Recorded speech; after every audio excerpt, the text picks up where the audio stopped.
This is the sermon for Easter Sunday at Winthrop Congregational Church, United Church of Christ.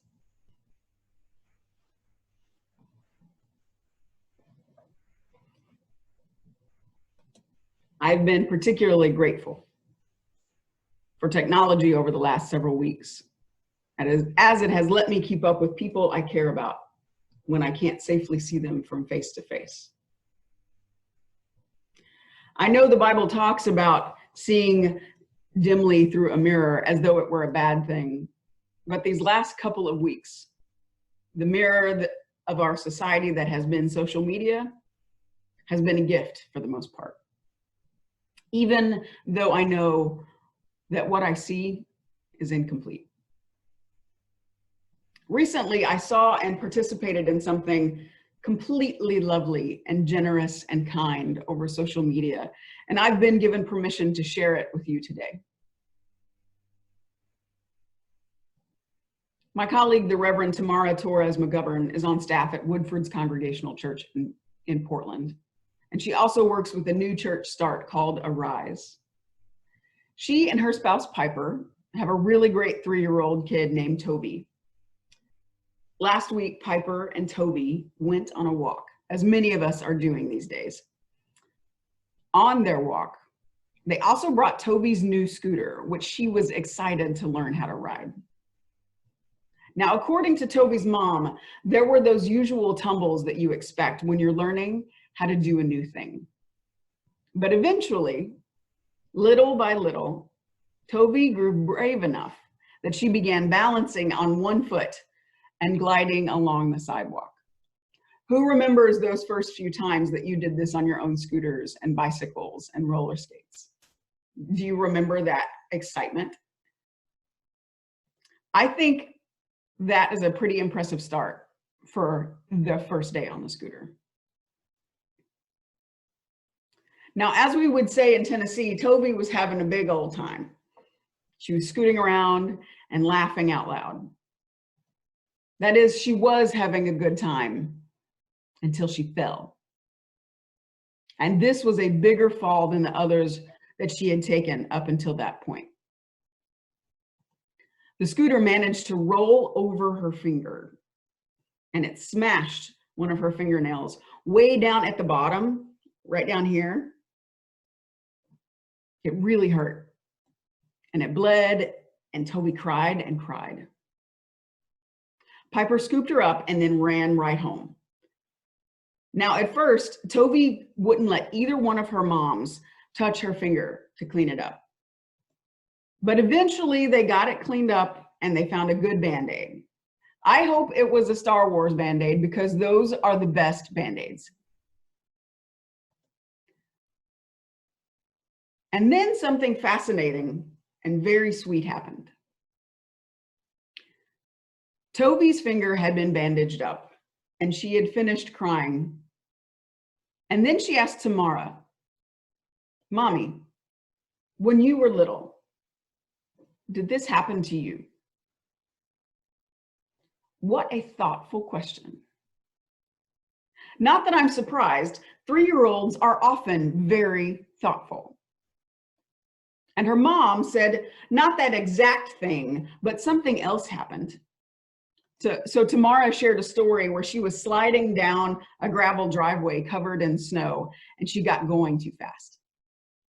Before she had time to think about it, she tried to stop the sled using her elbows. The gravel tore through her jacket and a piece even got stuck in her elbow. Then Tamara showed Toby the scar that's there now. What's interesting is that Tamara shared that this answer seemed to comfort Toby. Because just as soon as the one mom finished her story, Toby turned to her other mom and said, Piper, "Did this happen to you when you were a kiddo?" And Piper said, "Not that exact thing, but once I was on a 4-wheeler and that was going too fast and it crashed. And see right here on my cheek? That's where I got hurt." Now, according to Tamara, Toby was fascinated by these two answers. And she asked if they could call her two grandmas to find out if this exact same thing had happened to them when they were little. And after the grandmas, Reverend Torres-McGovern said that Tovey ended up asking about almost every person she knows, wondering about their injuries that had healed into scars. Reverend Torres-McGovern put it this way. She said, it seemed like somehow their stories of their injuries that had healed, were making her braver. Now, I heard about Tovey's accident after her mom's, having run out of family injury stories, turned to social media to see if other grown-ups might be willing to share stories about their childhood and times that they had gotten hurt, but had healed and gotten scars. There are at least 89 comments on that post. 3 of the stories are mine. I shared about a bike wreck and the scars on one knee, and I shared about the scar on my other knee from scratching it on a heater, and I shared about a scar on my pinky finger from when I cut it on some glass. That wasn't even a childhood scar. I did that 2 years ago. Reverend Torres-McGovern will tell you that not all of these stories are easy to read. People shared accounts of hands going through panes of glass, of severe burns from boiling water, of broken bones and missing teeth. There was one woman who nearly lost an entire toe after a childhood cycling accident. The hero in that story is her Aunt Vannie Lee, and I want to meet Vannie Lee so badly.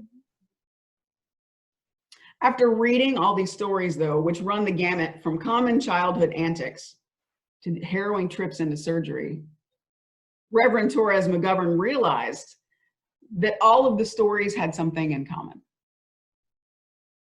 She said, every single story, no matter how gnarly the injury was, is a story about healing.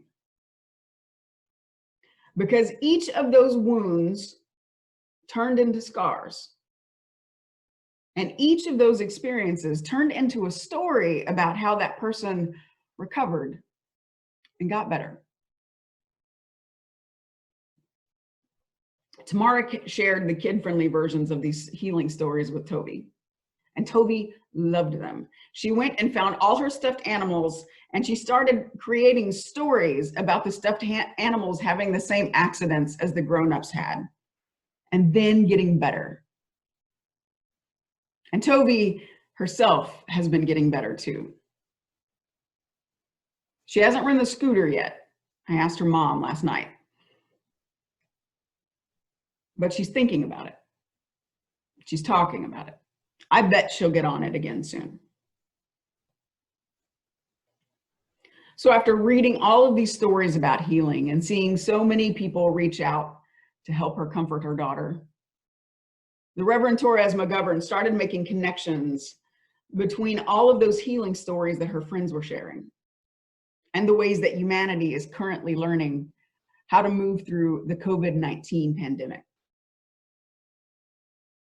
Now, I don't know if any of you have seen or heard the work of the writer Rebecca Solnit.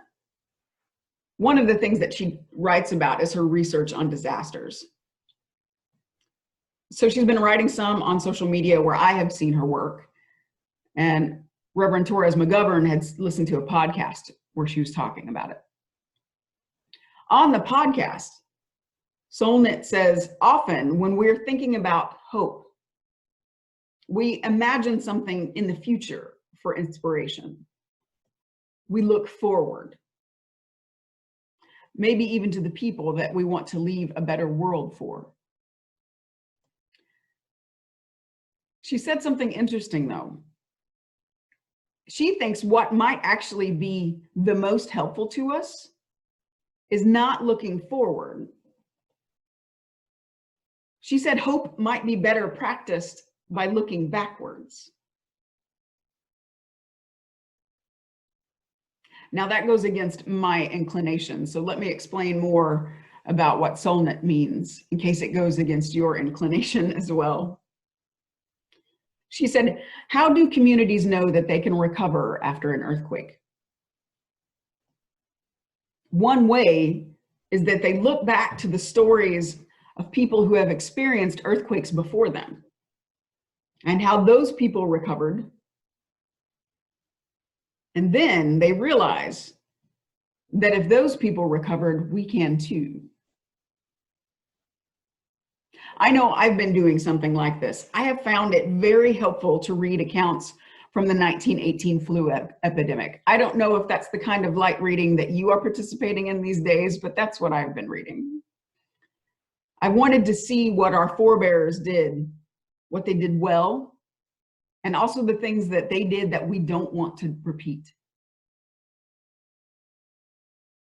But we don't even have to talk about this on global catastrophic scales. Solnit's ideas about recovery and healing happen on the personal scale too. Think about your own life. How have you recovered from the loss of a relationship or the loss of a job or when someone you cared about has died?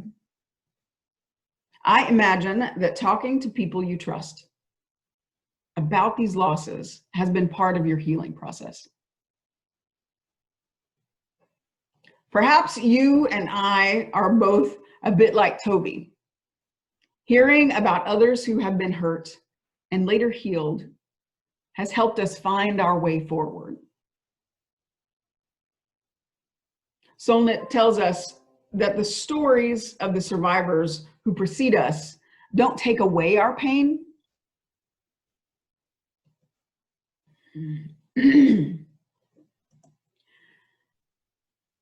but they can give us a map to how we might one day recover.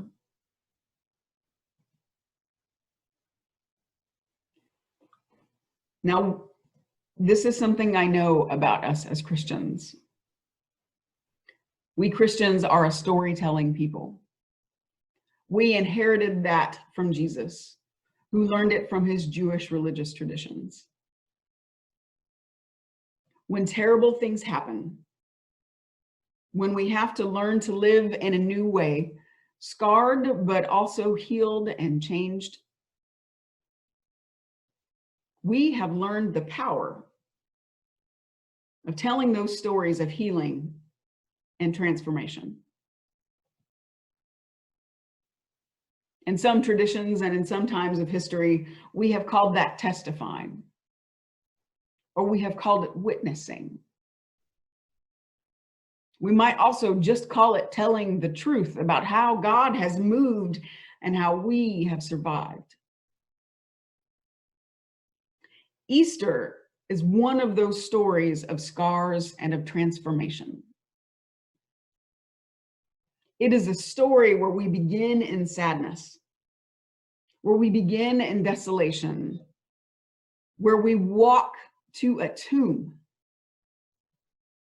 and then we wind up falling at Jesus's feet, relieved and awestruck at the resurrection.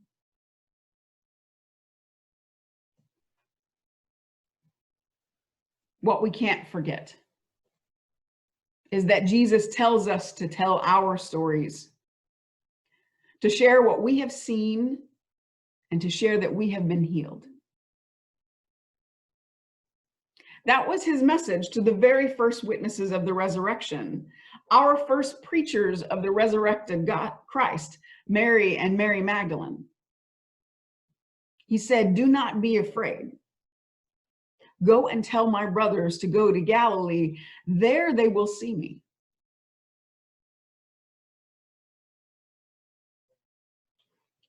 Beloveds, what is the story of survival and healing that you have heard that helps you make your way in this frightening time? What is the story that Jesus is asking you to tell about pain and healing in order to help those around you be less afraid? Surely this is the resurrection at work in our times, showing us the frailties and bravery of our forebears and teaching us how to use their testimony to build a more hopeful future. I must admit, these days don't quite feel like Easter yet.